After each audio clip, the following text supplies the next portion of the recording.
Good everyone, I am Candia and together with me is Caroline Cabungcag and Mary Rose Delfin. So today we are going to tackle about gender, popular culture, and media. What is gender? Gender, it refers to the characteristics of women, men, girls or boys that are socially constructed. These includes norms, behaviors, and rules associated with being a woman, a man, and a girl or a boy, as well as relationship with each other. As a social construct, gender varies from society to society and can change over time. We already distinguish sex from gender. When we say sex, it is biologically determined, it is fixed, and it cannot be changed except for medical treatment.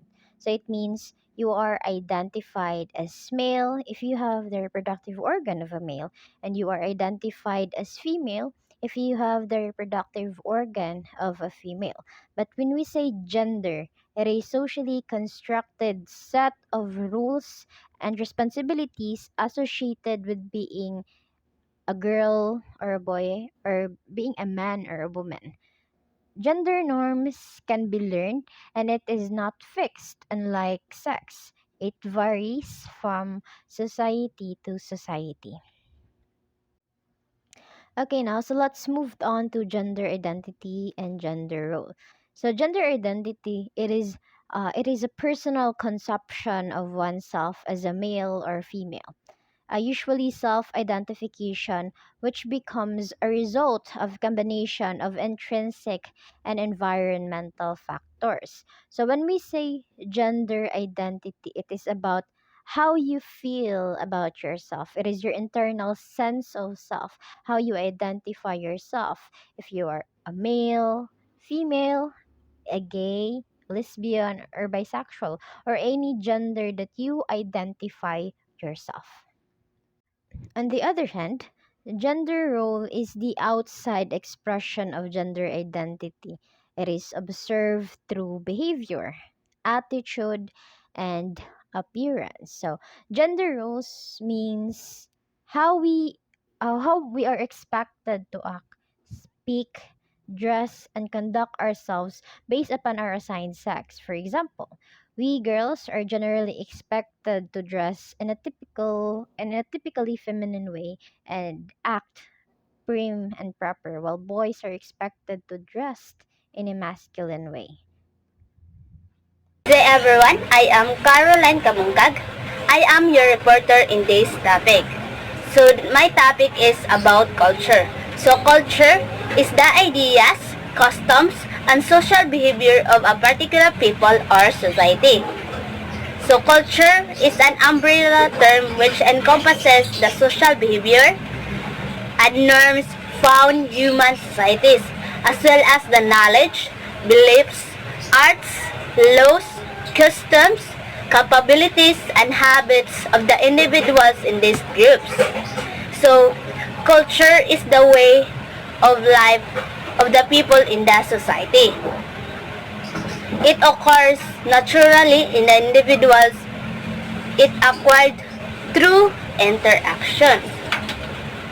So example of culture are the arts we find or see in different places, the way how we act as a Filipino, or being hospitable. Celebrating Christmas, Holy Week, and Fiestas is also part of our culture as a Filipino. So let's move on to the next topic. So the next topic is popular culture. So popular culture is recognized as the vernacular of people culture, or the culture of the people that predominates in a society at a point in time. So popular culture is determined by the interaction between people and their everyday activities, like the style of dress, the use of slang, greeting rituals, and the foods that people it are all examples of popular culture.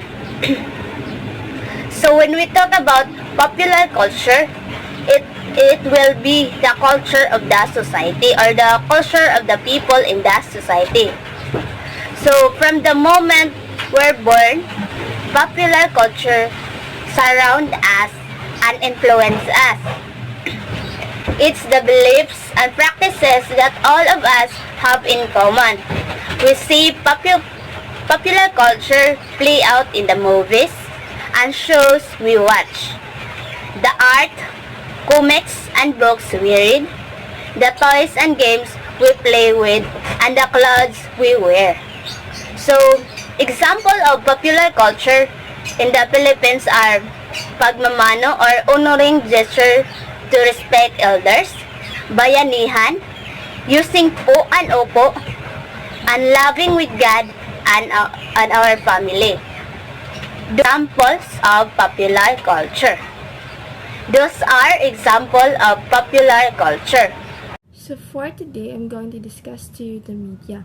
So media is a channel or a system of communications that means by which informations or a message, siya mamnukan sa message, and transmit between the speaker or a writer, and it will call it the sender, and it can be advanced. An audience, it will be called the receiver. So ang message mo ang information mo convey of message, then the speaker mo send sa informations, then the audience will be the receiver. So mo na ang kan sa media. And then ang media, it will be a singular form of medium, and it can also known as a channel and used to send a message in a many ways. So dagan ni siya sentence, dagan siya masend og mga pamaagi sa message ang media. So now there are types of media. So the first one is the print media, the broadcast media, and the mass media, and the last one is internet media informations broadcasting. So now, print media. So print media is one of the most effective media types to know all the kinds of informations about the world or a country. So naanita na ng mga sa print media mo na effective media types. Ang tanang information na adiri sa atong kuan, nangangahitabo sa atong kalibutan or sa lain-laing mga country. So kaning print media na nga rin include na nga rin ang mga newspapers, mga panghitabo sa newspapers, magazines, books, direct mail, including the flyers and the posters. Noon na siya ang print media. So let's move on to the another types of media, which is broadcast media or mass media. So broadcast media are the mediums through which information, whether essential or entertaining, is reached to the masses using specific methods. So broadcast media provides valuable information like news, interviews, speeches, documentaries, and many more. So television and radio movies are the primary forms of broadcast media. So next is internet media or information broadcasting. So it is an attractive two-way communication where the user gets to stay active and produce information. So internet media means communicating using the internet. So it allows everyone to stay connected with people, find and share information. So bisag asa ka nahimutang, so through internet media maka-communicate ka sa imong family or sa imong mga loved ones. So the types of internet media are emails, social media, podcast, online forums, blog websites, and classified. So mo ni ang example sa internet media. So gender and culture. So when we call gender and cultures, there are connection between the gender and the cultures. So in gender and culture, they are deeply intertwined na siya anang gilawmon between sa duha ka kuan ang connection aning gender and culture in multiple ways and their interrelation produce considerable and for-reaching effective society. So mo na siya ang connection nilang duha sa gender and cultures. Then popular culture is one of the major agents of socializations through which people learn norms and values. So, amo na gikuan sa gender, mo na siya gikuan sa gender. So, mo na siya one of the major agents of socialization sa culture. Then, therefore, it is also plays in important roles in productions and reproductions of gender norms and gender subject. Ang kaning gender culture dako sa ni mo na siya pinakada dakog rule sa kanagong kuan in our society, in our in other in society. So and also as the society constructed ideas of gender and reinforcement by dominant and narrative popular cultures. So, mo ni siya ang gender culture. So, there are connections there. Ang gender and culture na dyan na sila connect to through our society to based on their gender identity, diba? So, mo na siya ang gender culture. So, Next is gender and media. So gender and media, it refers to the relationship between media and gender. How representations of the different genders are created for by the mass media. So gender and media has a relationship because media can greatly impact what is our definition of gender. So let us explore furthermore, how does the media affect in defining our gender? So, media has a stereotypical portrayals of men and women, which affects how we define our characteristics and attributes of a certain group based on their gender. So, there are stereotypical portrayals of men and women in the different types of media. So, typically, men are portrayed as active, adventurous, powerful, sexually aggressive, and largely uninvolved in human relationships. So, if you notice in movies, men are so aggressive and powerful that women won't be able to fight back kay kusgan kaayo. Ikaw nga magtanaw sa puto na lang ka. On the other hand, women are portrayed as significantly younger and thinner than women in the population as a whole, and most are depicted as passive, dependent on men, and enmeshed in relationship or housework. So, mostly nga mga babae nga mo portray sa drama is mga thin, mga saksi kaayo, then dependent kaayo sa mga laki, like naara sila sa balay doing household works, then maghuwat ra maabot ilang bana or pares gikan sa trabaho. Sa mga ingon ana ang pag-portray sa media sa mga babae.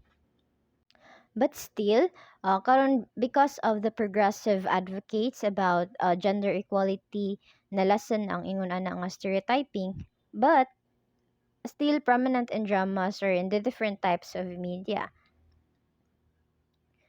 So, mass media paints a picture of how each gender is supposed to act and manipulates the mind into the individual that the opinions on gender depicted on television, radio, film, etc. are the correct outlook on gender. So mass media made it look like nga kani mao ni sakto nga characteristics nga dapat i-possess as a man or woman. So It is what media trying to impose about gender, and it became gender stereotyping because it gives us an impressions that since mao man na siya ang gina-portray, it means mao na siya ang supposed to be buhaton nato. Okay? Oh, so let's move on to media and popular culture. So the relationship between mass media and popular culture is one of influence because of the efficacy of mass media campaigns. Mass media influences trends in popular culture. Media influences culture on the society because it allows for a rapid exchange of ideas.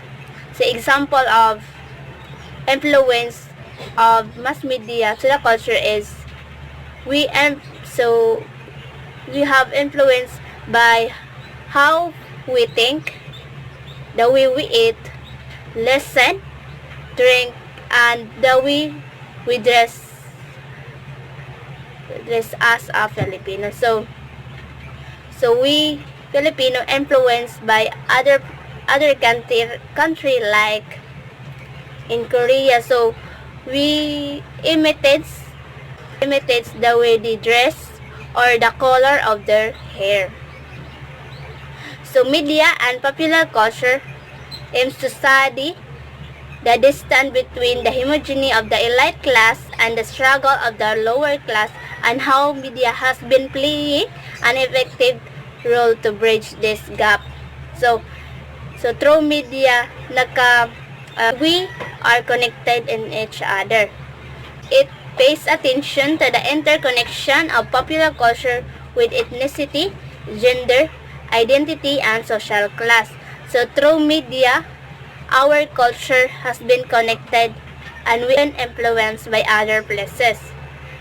Because of media, we have been aware or know the culture of the other places,